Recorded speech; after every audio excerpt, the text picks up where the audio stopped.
Hello, queridos dears, darlings. Então, após nós fazermos uma análise dessa question, vocês perceberam quantos termos fiscais existem neste parágrafo 1? Vimos a palavra growth, crescimento, tax, imposto, revenues, receitas, tax base, gross domestic product, produto interno bruto. Então, quando analisamos as opções, nós começamos a entender a maneira da ESAF pensar. Aqui, quando traduzimos as opções, a opção A, Estonia's growth in 1994. Nós percebemos que o crescimento da Estônia em 1994, o texto ele fala o quê? Que a economia da Estônia tem crescido de forma impressionante, logo na primeira frase, desde a sua reforma em 1994. Então, o crescimento da Estônia, da economia da Estônia, foi desde, então, de 94 em frente. Então, não em 94 propriamente, ok, gente? Então, essa opção, essa sutileza aqui nessa opção, a torna incorreta. A B, a country's reform attempt. Percebemos que a reforma, ela não foi uma tentativa, ela ocorreu de fato. Então, aí entra a nossa capacidade de interpretação. A reforma de 94 aconteceu mesmo. A C, Estonia's burdensome tax system. Será que o parágrafo 1 ele provê um breve resumo do sistema fiscal pesado da Estônia? Não, dears. Na verdade, o que é mesmo que nós observamos? Nós observamos, está na opção D. A country's growth and fiscal policy. Nós observamos a política fiscal e o crescimento de um país. É isso que nós observamos. O crescimento do país, no caso, foi a Estônia. Então, não nos deixemos aqui seduzir por observarmos Estônia na opção A, na C, e achar que são as opções corretas. Temos que analisar o contexto, o que é dito nas opções. De fato, que nós observamos aqui no parágrafo 1 foi isso, um resumo da política fiscal da Estônia e do crescimento da sua economia. E a D é a nossa resposta certa. A E, a country's upcoming interest rates, não se fala sobre as taxas vindouras aqui de juros vindouras de um país. Não é isso que é salientado. Então agora, Dias, depois de nós fazermos esta análise, vamos à nossa translation, vamos traduzir a questão, porque esse exercício de tradução é excelente até para as provas discursivas, que estão cada vez aí mais famosas, as provas que envolvem a tradução de um texto do inglês para o português. Então é muito bom que nós exercitemos e essa é uma maneira excelente de nós absorvermos o vocabulário, estamos visualizando para memorizá-lo. No parágrafo 1, o autor fornece um breve, a brief, esboço, resumo, outline. Então, outline, esboço, resumo do, da, de, a. Crescimento, growth. Olhe bem, dears, growth é crescimento da Estônia em 1994. B, uma tentativa, attempt, de reforma de um país, ok? Então, uma tentativa, attempt, de reforma de um país, o country. C, do pesado sistema fiscal da Estônia. Então, heavy, este adjetivo aparece bastante, é pesado, sistema fiscal, que nós observamos. De fato, que eles coloquei heavy, porque heavy é, digamos assim, pode ser utilizado como um sinônimo de burdensome. Eles têm um sentido similar. Aqui na opção está burdensome, que é igual a heavy, pesado, sistema fiscal, tax da Estônia. Já temos, então, o nosso primeiro sinônimo, que as bancas amam sinônimos. Então, aproveitei e já coloquei aqui para vocês um sinônimo, heavy. Just a minute, dears, please. Heavy é igual a border burdensome.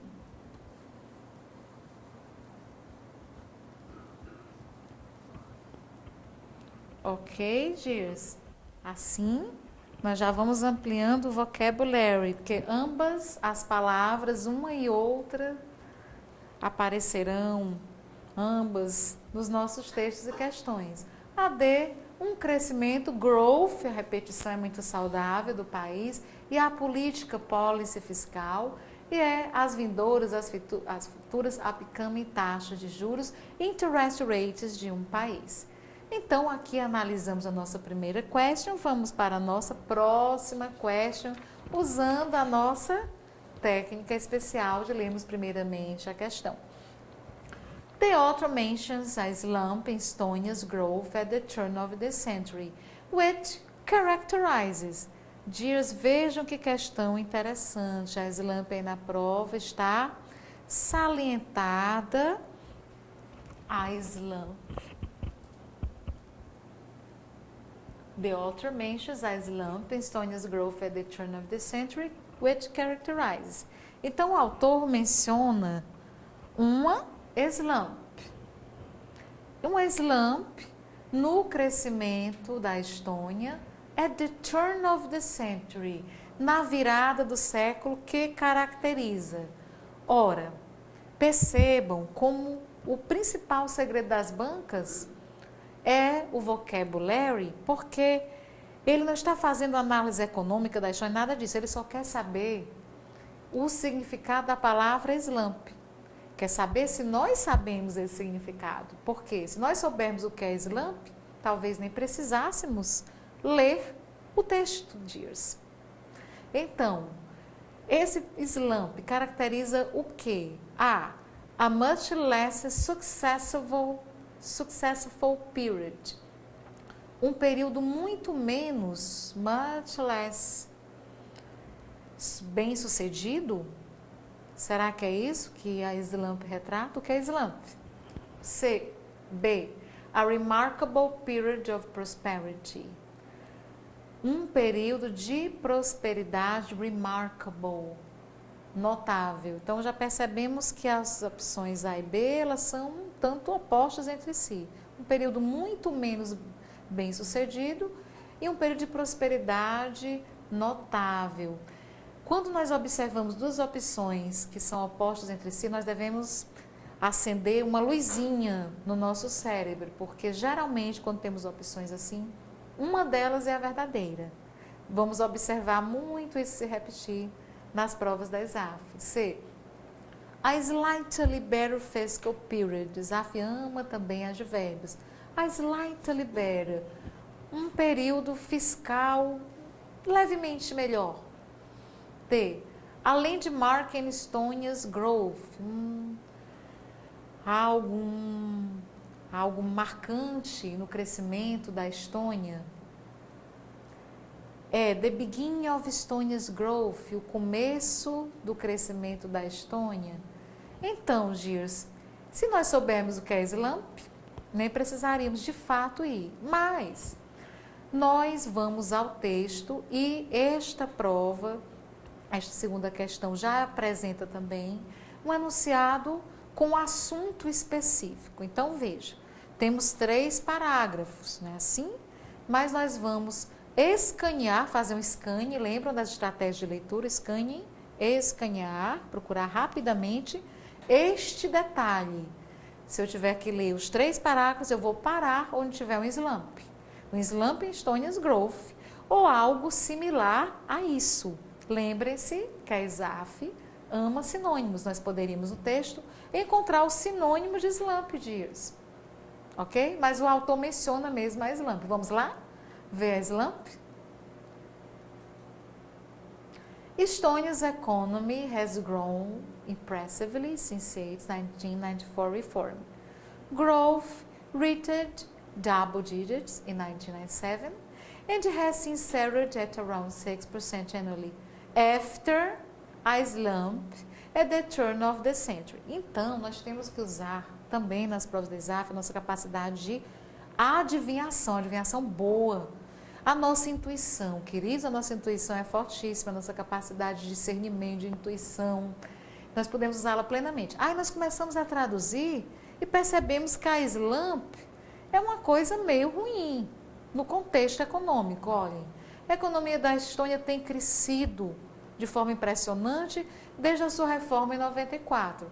O growth, o crescimento, atingiu aí dígitos duplos em 1997.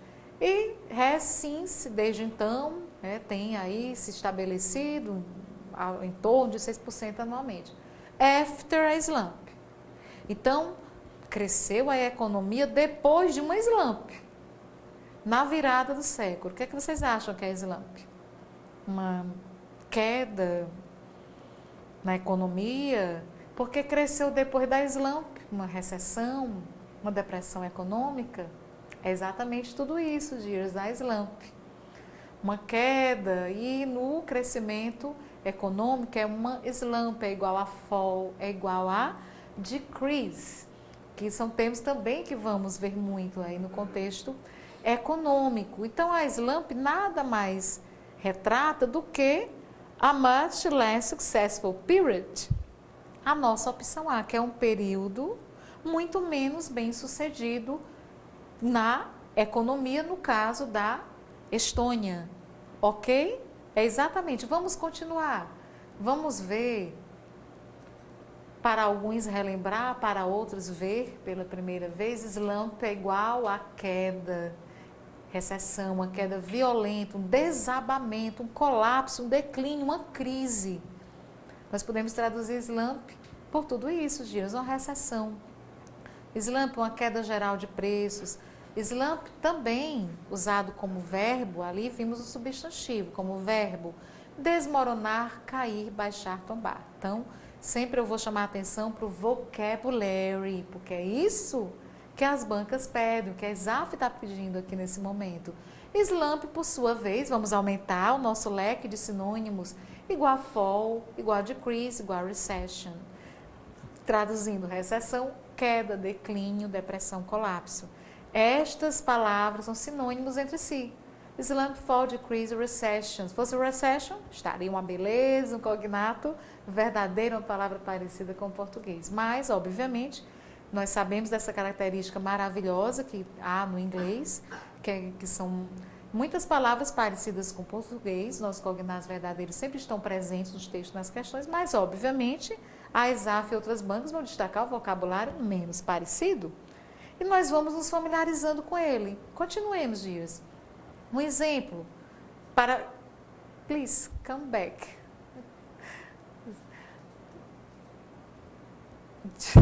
Again. Pronto. Just a minute, Dias.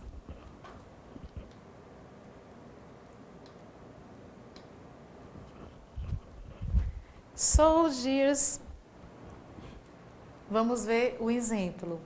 It is important that there is no investment slump and resultant unemployment. Traduzindo, é importante que não haja queda no investimento e o desemprego resultante.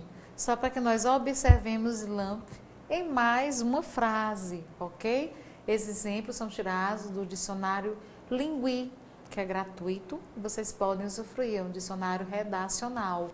Então, it is important that there is no investment slump and resultant unemployment. So, queridos, deduzimos que essa é a nossa true option. As outras opções, elas não retratam a slump, o significado da palavra slump. E eu volto já para nós traduzirmos essa question, depois de termos ampliado aqui o nosso vocabulary, e continuarmos o nosso passeio nesse ínterim, please. Já vão vendo a questão 33, a 34 e observando onde estão localizados, tirem vantagem da técnica especial de ler primeiramente a question, ok? Volto já para nós continuarmos juntos aqui a explorar o mundo da Exaf. See you, dears.